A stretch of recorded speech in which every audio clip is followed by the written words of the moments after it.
சாதாரண பச்சை உள்ள மரங்கள்லாம் இலை மூடிரும், எப்பவுமே மலர்ந்தாப்புல இருக்கும்.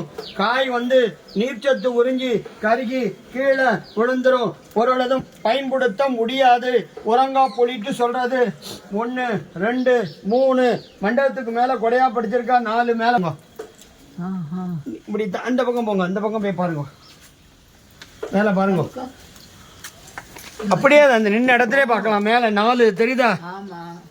தெரியுதா? மேல இங்க பாருங்க, இங்க பாருங்க, இந்த முக்குல பாருங்க, இந்த பாருங்க, இந்த கண்ணுக்கு நேரம் ஏத்தாப்புல 5 தலை நாகர் மாதிரி 5 வருஷமா காட்சி கொடுக்குது. நடுவுல தாம்பரபரணி நதி ஓடுது. நதியுடைய வடபக்கத்துல சிறுவைகுண்டம், நத்தம், திருப்புளியங்குடி, எட்ட திருப்பதி, பெருங்குளம், தென்திருப்பறை, திருக்குளூர், ஆழ்வார் திருநகரிட்டு இதான் 9வது திவிதேசம். திருநெல்வேலிருந்து நார்வேல் ரோட்ல நாங்குநேரி, திருக்கரங்குடிட்டு 2 திவிதேசம். மலையாளத்துல 13 திவிதேசம். கேரளால 13 திவிதேசத்துல ஒரு திவிதேசம் தான் திருவன்பெரி சாரம், திருப்பதி சாரம்ட்டு ஒரு திவிதேசம். அதில் காரிமாறன் உடையனங்கைட்டு ஒரு ராஜா ராணி. இந்த ராஜா ராணிக்கு ஒரு குழந்தை பிறக்குது. குழந்தை பிறந்த உடனே ஜடமா இருக்கு, பேசலாம், அழல, தாயிட்ட பால் குடிக்கல, இயற்கைக்கு மாறா பிறக்குது. உடனே பக்கத்தில் இருக்க திவிதேசம் திருக்கரங்குடி நம்பிகள்கிட்ட போய் இந்த குழந்தையை கொண்டு பிரார்த்தனை பண்றாங்க. பெருமாளே, இது என்ன சோதனைட்டு கவலைப்படாதீங்க, திருக்குறு கூற்றூர் திவிதேசருக்கு இந்த பெருமாள்கிட்ட போய் நீங்க பிரார்த்தனை பண்ணுங்கிறாங்க. நீங்க நிக்கக்கூடிய இடத்து பேரு தான், ஸ்தலத்து பேரு தான், திவிதேசத்து பேரு தான், இந்த ஊரு பேரு தான் திருக்குறு கூற்று பெயர். இந்த திவிதேசம் காடும் நதியுமா இருந்து பறவைகள் நிறைந்த இடம், அதான் குருகூற்று பெயர். மூலஸ்தானம், மூலவர் ஆதிநாதர் நின்ன திருக்கோலம், ஆதிநாச்சியார் குருகூர் நாச்சாட்டு 2 தாயார் நின்ன திருக்கோலம், 2 ரிஷி உட்கார்ந்த நிலையில தவம் இருக்காங்க. பிருகு ரிஷி, மர்கண்டே ரிஷிட்டு உற்சவர் பொழிந்த நின்னபிரான், ஸ்ரீதேவி, பூமாதேவி, நீலாதேவி, ஆதிநாச்சியார். குருகூர் நாச்சாட்டு 5 தாயார் நீலாவுதியா காட்சி கொடுக்கிறார்.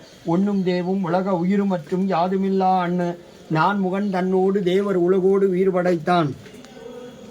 குன்னம்போல் மணிமாட நீடு திருக்குறுகூர் அதனுள் நின் ஆதிப்பிரான் நிற்க மற்ற தெய்வம் நாடுதிரேட்டு நம்மாழ்வார் மங்களாசாசனம். இந்த பெருமாள்கிட்ட இந்த ராஜா ராணியும் வாய் பேசாத, கண் திறக்காத, உடல் அசையாத 13 நாள் குழந்தைய கொண்டு இந்த பெருமாள் திருவடியில சமர்ப்பித்து கண்ணீர் மல்க பிரார்த்தனை பண்றாங்க. குழந்தைய பிரார்த்தனை பண்ணிட்டு இருக்கும்போது குழந்தைகிட்ட ஒரு அதிர்ச்சி ஏற்பட்டு, அசைவு ஏற்பட்டு 13 நாள் குழந்தை ஒரு தவிழ்ந்து புளிய மரம் பொந்துக்குள்ள போயிருது. இவர் தான் நம்மாழ்வார் நவதிருப்பதி வரலாறு. இந்த குழந்தை தான் கீழே பொந்துக்குள்ள போயிருது. இங்கிருந்து பக்கத்துல 4 கிலோமீட்டர்ல நவ திருப்பதியில ஒரு திவிதேசம், திருக்குளூற்று திவிதேசம், வைத்தமானதி பெருமாள்ட்டு சன்னதி, மதுரகவி ஆழ்வார் அவதார ஸ்தலம். சுவாமி மதுரகவி ஆழ்வார் பெருமாளுக்கு நித்தியப்படி கைங்கரியம் பண்ணிட்டு இருக்கார். ஒரு நாள் வடநாடு யாத்திரை போறார். கங்கையில ஸ்நானம் பண்ணி அவர் நித்திய அனுசந்தானம் பண்ணிட்டு இருக்கார். அவருக்கு திடீர்னு ஒரு ஜோதி ஒன்று தென்படுது. அந்த ஜோதி தெற்க நோக்கி 2000 மைல்கள் தாண்டி இந்த விருட்சத்துக்கிட்ட மறையுது. கூடவே பெரியவர் வரார். வந்தவருக்கோ வயசு 80. வந்தவரோ பிராமணர், குழந்தையோ அப்ராமணர். வந்த மதுரகவி ஆழ்வார் சொல்றார், இந்த குழந்தைகிட்ட ஒரு ஒளி தெரியுது, இந்த குழந்தைய நான் குருவாய் ஏத்துக்க போறேன், இந்த குழந்தைய நான் பேச வைக்க போறேங்கிறார். வந்தவர் சிறு கல்லை தூக்கி இந்த பொந்துல வைக்கிறார். குழந்தைகிட்ட ஒரு அசைவு இருக்காட்டு. உடனே ஒரு கேள்வி எழுப்புறார். செத்ததின் வயதில் சிறியது பிறந்தால் எத்தை தின்னு எங்கே கிடக்கும்ட்டு. அதுல இருந்து ஒரு அசரீரி வாக்கு, அத்தை தின்னு அங்கே கிடக்கும்ட்டு. ஆன்மா வேறு உடல் வேறுங்கிறார். வந்தவர்கிட்ட மானசீகமாக காட்சி கொடுக்கிறார். சுவாமி, அடியனுக்கு மட்டும் காட்சி கொடுத்தா போதாதே, பெருமாளை தேடி வந்த அடியார்கள்லாம் சேவிக்கக்கூடிய பாக்கியம் வேணுமே, உங்களுடைய விக்கிரம் வேணுமேங்கிறார். பக்கத்துல பொருண நதி ஓடுது. அந்த நதி நீர் எடுத்து காய்ச்சிங்கிறார். அந்த நதி நீர் எடுத்து வேத விற்பனர்களை வச்சு நதி நீரை காய்ச்ச மஞ்சள கைகூப்பை நிலையில அஞ்சலி அசமா ஒரு விக்கிரம் காட்சி கொடுக்குது. சுவாமி, அடியனை பார்த்து கைகூப்பை நிலையில அஞ்சலி அசமா காட்சி கொடுத்தால் நாங்க எப்படி உங்களை சேவிக்கிறதுங்கிறார். இவர் தான் சுவாமி பௌஷித் ஆச்சாரியன். 3000 ஆண்டுகளுக்கு பின் அவதாரக போறார். எதிர்காலத்தில் வரக்கூடியவர் ராமானுஜன்கிறார். 2வது நதி நீர் எடுத்து காய்ச்ச மோச்சல தான் ஒரு கையை நாபிக்கம்பளை ஞான முத்திரையோட காட்சி விடுகிறார். குழந்தையா உள்ள போனவர் தான் கீழே நம்மாழ்வார். சிற்பி கைப்படாத விக்கிரகம். தாம்பரபரணி நதியிலிருந்து காட்சி எடுக்கப்பட்ட விக்கிரகம். வேதம் தமிழ் செய்த மாறன். சுவாமி நம்மாழ்வாரை சேவித்தாலே 108 எம்பெருமான சேஜ பலன் உண்டு. 12 ஆழ்வாரும் ஒவ்வொரு திவிதேசமா காடு மலை தாண்டி பெருமாளை பாடி சேவிக்கிறாங்க. இவர்கிட்ட என்ன சிறப்பம் சொன்னா, இருந்த இடத்துல 108 எம்பெருமானும் காட்சி கொடுத்து என்னை பாடு உன்னை பாடு என் திவ்ய தேசத்து பெயரை சொல்லட்டு தவம் கடந்து நம்மாழ்வார் திருவாயினால பாட்டை வாங்கிட்டு போயிருக்காங்க. நேரில் போனது கிடையாது. இந்த 108 பெருமாளும் காட்சி கொடுத்த இடம் 12 ஆழ்வார்ல முதன்மை ஆழ்வார் நம்மாழ்வாரை சேவிச்சாலே 108 எம்பெருமான சேஜ பலன் உண்டு. இல்லை நம்ம ஜென்மாந்திர புண்ணியஞ்சாத்தான் அந்த கட்டடத்திலேயோ ஸ்தலத்திலேயோ நிற்கக்கூடிய பிராப்தம் உண்டு. 108 எம்பெருமானும் காட்சி கொடுத்த இடம். இதில் தான் சுவாமி மதுரகவி ஆழ்வார் நம்மாழ்வார் மேலே 10 பாசுரம் பாடியிருக்கார். கண்ணினும் இருத்தாமினால் கட்டுண்ண பண்ணிய பெருமாயின் என்ன பண்ணி நன்னி தென்குருவும் நம்பி என்ன கால் அன்னிக்கும் அமுதூரும் என்னாவுக்கு 8 10 பாசுரம் பாடியிருக்கார். காட்டு மன்னார் கோயில் டு சிதம்பரம் பக்கத்தில் நாதமுடிகள் பெருமாள் சேர்க்க போகிறார். அங்கே ஒரு 10 பாட்டு பாடுறாங்க. ஒரு காலகட்டத்தில் திவ்ய புறந்தெல்லாம் மறைந்து விட்டன. என்ன சுவாமிகளே 10 பாடல் தானாங்கிறார். ஆறாமுதே குருகூர் சடகோபன் சொன்ன வார்த்தை சுவாமிகளே 10 பாட்டை தவிர எங்களுக்கெல்லாம் தெரியாது, நீர் வேணா திருக்குறூர் போய் கலங்கிறார். இந்த நாதமுடிகள் இந்த புளிய மரத்தடியில் வந்து இந்த ஊரில் என்ன விசேஷங்கிறார். மதுரகவி ஆழ்வார்ட்டு ஒரு ஜோதி தெரிஞ்ச விக்கிரம் கிடைச்ச சுவாமிகளே. 16 ஆண்டுகள் பேசாத நம்மாழ்வார் மதுரகவி ஆழ்வார்கிட்ட பேசுகிறார். மதுரகவி ஆழ்வாரோ நம்மாழ்வார்கிட்ட 4 வேதத்தையும் தமிழாக்கி வாங்கிட்டு நம்மாழ்வார் மேலே ஒரு 10 பாசுரம் பாடியிருக்கார். கண்ணினும் இந்த 10 பாசுரத்தை 12,000 தரம் உரு போட்டால் சுவாமி நம்மாழ்வார் காட்சி கொடுப்பாட்டு இங்கே பெரியவங்க சொல்லியிருக்காங்க சுவாமிகளேங்கிற. வந்த நாதமுனிகளோ அஷ்டாங்க யோகத்தில் கண்ணினும் தாமினால்ங்கிற அந்த 10 பாசுரத்தை 12,000 தரம் உரு போடுறார். சுவாமி நம்மாழ்வார் காட்சி கொடுக்கிறார். என்ன வேண்டும் சுவாமிகளேங்கிறார். எனக்கு 10 பாடல் தான் கிடைச்சுங்கிறார். நாதமுனிகள் தேடி வந்ததும் 1000 பாட்டு கொடுக்க போகிறோம். நம்மாழ்வாரோ 4000 பாட்டு சாதிக்க போகிறார். நம்மாழ்வார் பாடின பாட்டு திருவாய்மொழி 1190 பாடல்கள். மீதி ஆழ்வார்கள் பாடின பாட்டையும் சேர்த்து இந்த 4000 திவ்ய புராந்தத்தையும் சுவாமி நம்மாழ்வார் நாதமுனிகள்கிட்ட சாய்க்கிறார். உள்ள தெளிவாங்க. அவர் 8 வடியில் எழுதுறார்.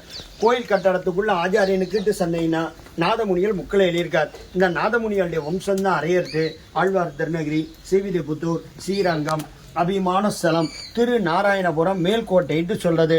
இதில் வம்சாவளியாக வந்துட்டு இருக்காங்க. இந்த மண்டபத்து பேர் மணி மண்டபம்ட்டு சொல்றது. இதில் என்ன சிறப்புன்னு சொன்னால் வாசுல தோரபாலகர், கருடாழ்வார், ஆஞ்சநேயர், கீழே வந்து 36 திவிதேச பெருமானும் நம்மாழ்வார் திருவாயினால பாட்டை வாங்கிட்டு கீழே சீலா ரூபத்தில் எழுதியிருக்காங்க. ஸ்ரீரங்கம், திருப்பதி, காஞ்சிபுரம், திருக்கோவிலூர், நவதிருப்பதி எம்பெருமான், மலையாள திவிதேச எம்பெருமான், சோழ நாட்டு திவிதேச எம்பெருமான், ஸ்ரீவில்லிபுத்தூர் ரெங்கமன்னார் ஆண்டாள், அகோபிலன் நரசிம்மர், அயோத்தி, சீதா, ராமர், லட்சுமணன், பிருந்தாவன், கிருஷ்ணர், மணவாள மாமுனி, உபன்யாசம் பண்ண மண்டபம், மணவாள மாமுனி, காலட்சம் பண்ண மண்டபம்.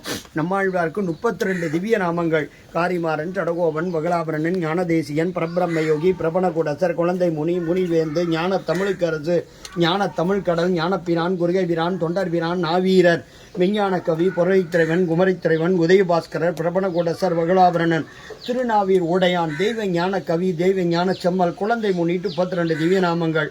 கம்ப ராமாயணம் ஸ்ரீரங்கத்தில் அரங்கேற்றம். அது ரெங்கநாதர் சொல்கிறார். நம் சடகோபனை பாடி நீரோங்கிறார். கம்பர் வந்து இங்கே 108 பாட்டு சட்டகோபராந்தாதி பாண்டுக்கு அப்புறம் தான் கம்ப ராமாயணமே ஸ்ரீரங்கத்தில் அரங்கேற்றம். அது தாம்பரபரணி நதியுடைய வடகரையில் நதிக்கரையில் ஒரு சிவன் கோவில் இருக்கு. ஏகாந்தலிங்க சுவாமிட்டு சித்தர்கள் வழிபட்ட ஸ்தலம்.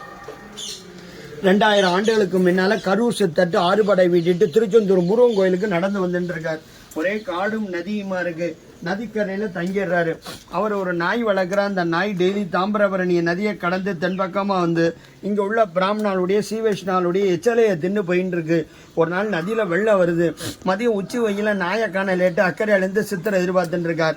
நாய் நடு ஆற்றுல வெள்ளத்தில் தத்தளிச்சுட்டு இருக்கும்போது நீரில் மூழ்கி கபாலில் வெட்டிச்சு மோட்சம் கிடைக்குது. கரூர் சித்தர் ஒரு ஞானி.